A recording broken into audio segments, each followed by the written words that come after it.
അനുമോദ് 2004 ആവർത്തിക്കുമെന്നുള്ള വലിയ പ്രതീക്ഷയിൽ നിൽക്കുന്ന ഇടത് ക്യാമ്പ് സമദാനിയുടെ ഭൂരിപക്ഷം 1 ലക്ഷമായി കുറയ്ക്കാൻ കഴിഞ്ഞതിന്റെ ആത്മവിശ്വാസം ഒരു വശത്ത്. പക്ഷേ മലപ്പുറം എന്നുള്ളൊരു മണ്ഡലത്തിന്റെ ചരിത്രം എപ്പോഴും ലീഗിനൊപ്പം നിന്ന ആ ഒരു പ്രതീക്ഷയിൽ ലീഗ് സ്ഥാനാർത്ഥിയും നിൽക്കുന്നത് ഏത് തരത്തിലുള്ള ഒരു പൾസ് ഓടുന്നു ഈ അവസാന ലാപ്പിൽ?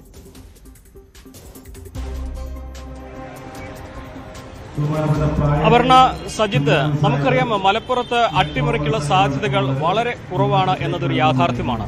ഇവിടെ സ്വാഭാവികമായിട്ടും ആ വോട്ട് ബാങ്ക് അല്ലെങ്കിൽ അവരുടെ ഭൂരിപക്ഷത്തിൽ കുറവ് വരുത്തുവാനാണ് ഇടതുപക്ഷത്തിന്റെ വലിയ പരിശ്രമമുള്ളത്. BJP ആകട്ടെ അവർക്ക് ലഭിച്ച വോട്ടുകൾ വർദ്ധിപ്പിക്കുവാൻ കഴിഞ്ഞ തവണ അതിന് മുൻപാകട്ടെ അവർക്ക് ഉദ്ദേശിച്ച രീതിയിലൊരു വോട്ട് മലപ്പുറത്ത് നിന്ന് എവിടെയും ലഭിച്ചിട്ടില്ല.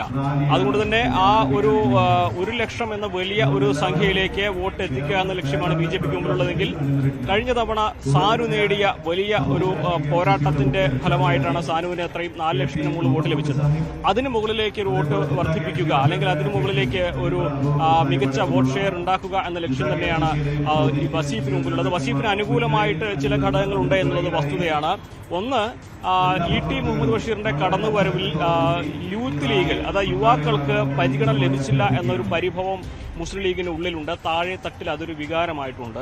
അതുകൊണ്ട് തന്നെ പ്രചരണത്തിലൊക്കെ അതിന്റെ യൂത്ത് ലീഗിന്റെയും യുവാക്കളുടെയും ഒരു സാന്നിധ്യത്തിന്റെ കുറവ് നമുക്ക് പൊതുവെ വിലയിരുത്താൻ കഴിയും. അതൊരു പക്ഷേ തെരഞ്ഞെടുപ്പിൽ വോട്ടിങ്ങിനെ അത് എത്രമാത്രം സ്വാധീനിക്കുമെന്ന് പറയാനാകില്ല. ഒരിക്കലും മലപ്പുറത്ത് മുസ്ലിം ലീഗ് സ്ഥാനാർത്ഥിയെ തോൽപ്പിക്കാൻ കഴിയുന്ന ഒരു കാര്യമായിട്ട് അത് വരില്ലെങ്കിൽ പോലും മുസ്ലിം ലീഗിന്റെ ലഭിക്കേണ്ട വോട്ടിന്റെ എണ്ണത്തിൽ അതൊരു കുറവ് വരാൻ സാധ്യതയുണ്ട്.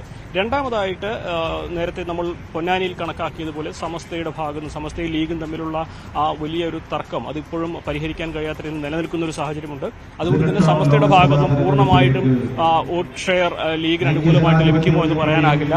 അങ്ങനെ ഒരു സാധ്യതയുണ്ടെങ്കിൽ അവിടെയും ഒരു വോട്ട് ഷെയർ കുറവ്. പക്ഷേ ഇതിനെല്ലാം മറികടക്കാൻ കഴിയുന്ന ഒരു കാര്യം SDPയുടെയും അതുപോലെ തന്നെ ജമാഅത്തെ ഇസ്ലാമിയുടെയും പിന്തുണ അത് ET മുഹമ്മദ് ബഷീർ ലഭിക്കുമ്പോൾ സ്വാഭാവികമായിട്ടും ഈ ലഭിക്കാതെ പോകുന്ന വോട്ടുകൾ, അത് പെട്ടിയിൽ വീഴാതെ പോകുന്ന വോട്ടുകൾക്ക് പകരമായിട്ട് അത് ലഭിക്കും എന്ന് തന്നെ വേണം കണക്കാക്കാൻ.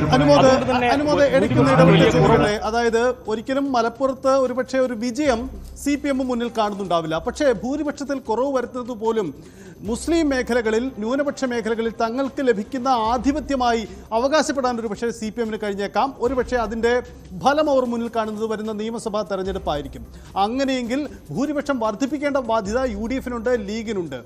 ഇപ്പോൾ നമ്മളിത് സംസാരിക്കുമ്പോൾ തന്നെ സമസ്തയുടെ പ്രതികരണം പുറത്തു വരുന്നുണ്ട്. ശക്തമായ നിലപാട് സമസ്ത ലീഗിനെതിരെ സ്വീകരിക്കുന്നു എന്നതാണ്.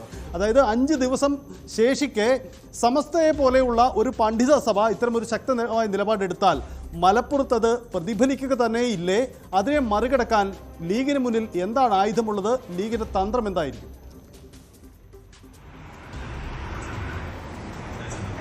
സജിത്ത് നേരത്തെ സൂചിപ്പിച്ചതാണ് അതിൽ പ്രധാനപ്പെട്ട ഒരു കാര്യം. ഈ ഒരു പാർലമെന്റ് തെരഞ്ഞെടുപ്പിൽ ഭൂരിപക്ഷം കുറയ്ക്കുക എന്നത് ഇടതുപക്ഷത്തെ സംബന്ധിച്ച് വലിയ നേട്ടമാകും. അത് പ്രതിഫലിക്കുക അടുത്ത നിയമസഭാ തെരഞ്ഞെടുപ്പിലാകും. പക്ഷേ സമസ്തയുടെ നിലപാട് ഇതിൽ നിർണായകമാണ്. സമസ്ത പൂർണ്ണമായിട്ടും ലീഗിന് വോട്ട് ചെയ്യാതിരിക്കും എന്ന് ഞാൻ കരുതുന്നില്ല. സമസ്തയുടെ വോട്ടിൽ 1% അല്ലെങ്കിൽ ഒരു പ്രധാനപ്പെട്ട ഒരു ശതമാനം ഇതിൽ കുറവ് വന്നാൽ തന്നെയും മലപ്പുറം പാർലമെന്റ് മണ്ഡലത്തിൽ ജയിച്ചു കയറാൻ ലീഗിന് കഴിയും. പക്ഷേ ലീഗിന്റെ ഭൂരിപക്ഷം 1 ലക്ഷത്തിൽ താഴേക്ക് എത്തിക്കഴിഞ്ഞാൽ അത് UDFനും ലീഗിനും മലപ്പുറത്ത് തോറ്റതിന് സമാനമാണ്. കാരണം അതിന്റെ പ്രതിഫലനം ഉണ്ടാകുന്നത് വരുന്ന നിയമസഭാ തെരഞ്ഞെടുപ്പിലേക്ക് പോലും നീണ്ടുപോകും. മാത്രമല്ല സമസ്തയുടെ ഈ ഒരു മാറ്റം ഏറ്റവും അധികം ഗുണം ചെയ്യുക സ്വാഭാവികമായിട്ടും ഇടതുപക്ഷത്തിനാകും. മലപ്പുറത്തിന്റെ ഭാഗമായിട്ടുള്ള നിയമസഭാ മണ്ഡലങ്ങളിൽ എവിടെയും നിലവിൽ LDFന് വലിയ പ്രതീക്ഷയില്ല. പെരിന്തൽമണ്ണയിൽ നേർക്കുനേർ ഒരു തലനാരിഴയ്ക്കാണ് UDFന് ജയം എന്ന് പറഞ്ഞാൽ പോലും. അപ്പോൾ ഇതിന്റെ ഈ ഒരു വലിയ ഭൂരിപക്ഷത്തിൽ ET മുഹമ്മദ് ബഷീർ ജയിച്ചില്ലെങ്കിൽ അത് UDFനെ സംബന്ധിച്ച് അടുത്ത നിയമസഭാ തെരഞ്ഞെടുപ്പിൽ വലിയ തലവേദനയായിട്ട് വരും. LDFന് ആത്മവിശ്വാസം നൽകുന്ന ഘടകമായിരിക്കും. മാത്രമല്ല പാർലമെന്റ് തെരഞ്ഞെടുപ്പിൽ സമസ്തയുടെ അല്പം വോട്ടുകൾ മാറിയതുകൊണ്ട് ഭൂരിപക്ഷം കുറയുന്നത് മാത്രമായിരിക്കും ഒരുപക്ഷെ ഉണ്ടാവുക. പക്ഷേ നിയമസഭാ തെരഞ്ഞെടുപ്പിൽ അങ്ങനെ ആയിരിക്കില്ല. ഒരു മണ്ഡലത്തിലെ ജയവും തോൽവിയൊക്കെ നിർണ്ണയിക്കാനുള്ള ശക്തി സമസ്തയുടെ വോട്ടുകൾക്ക് മലപ്പുറത്തുണ്ട്. അതുകൊണ്ട് തന്നെ നിയമസഭാ തെരഞ്ഞെടുപ്പിൽ അത് വലിയ തലവേദന ഉണ്ടാക്കും ലീഗിന്. ആ ഒരു സാഹചര്യത്തിൽ ഈ ഒരു പ്രതിസന്ധി പ്രതിസന്ധിയെ മറികടക്കുവാൻ നേരത്തെ ഞാൻ സൂചിപ്പിച്ചതുപോലെ SDPയുടെയും ജമാഅത്തെ ഇസ്ലാമിയുടെയും വോട്ടുകൾ ഈ ഘട്ടത്തിൽ UDFന് തുണയാകും എന്ന കാര്യത്തിൽ വേറെ സംശയമൊന്നുമില്ല. അതുപോലെ തന്നെ എത്രമാത്രം യുവാക്കളുടെ വോട്ടുകൾ പുതിയതായിട്ട് 1,00,000-ഓളം വോട്ടുകൾ ഉണ്ട് എന്നാണ് പറയുന്നത്. അതിൽ എത്ര ശതമാനം വോട്ടുകൾ ET മുഹമ്മദിന് അനുകൂലമായിട്ട് വരും എന്നത് കൂടി ശ്രദ്ധേയമായിട്ടുള്ളൊരു കാര്യമാണ്. എന്ന് തന്നെയാണെങ്കിലും ഈ സമസ്തയുടെ നിലപാട് തന്നെയാണ് മലപ്പുറത്ത് ഏറ്റവും പ്രധാനപ്പെട്ട കാര്യം. അതോടൊപ്പം തന്നെ യൂത്ത് ലീഗിന്റെയും MSFന്റെയും യുവാക്കളുടെ നിലപാട്. കാരണം കാലങ്ങളായിട്ട് മുതിർന്ന നേതാക്കൾ മാത്രം മത്സരിക്കുന്നു, യുവാക്കൾക്ക് അവസരം കൊടുക്കുന്നില്ല എന്നൊരാക്ഷേപം ഈ മുസ്ലിം ലീഗിന്റെ ഉള്ളിൽ തന്നെ ഉണ്ട്. അത് ഏതെങ്കിലും തരത്തിൽ ഇവിടെ തെരഞ്ഞെടുപ്പ് പ്രതിഫലിക്കുമോ എന്നുള്ള കാര്യവും ശ്രദ്ധേയമാണ്. ഈ രണ്ട് കാര്യം തന്നെയാണ് ഇടതുപക്ഷവും ഇവിടെ പ്രധാനമായിട്ടും മുന്നോട്ട് വയ്ക്കുന്നത്.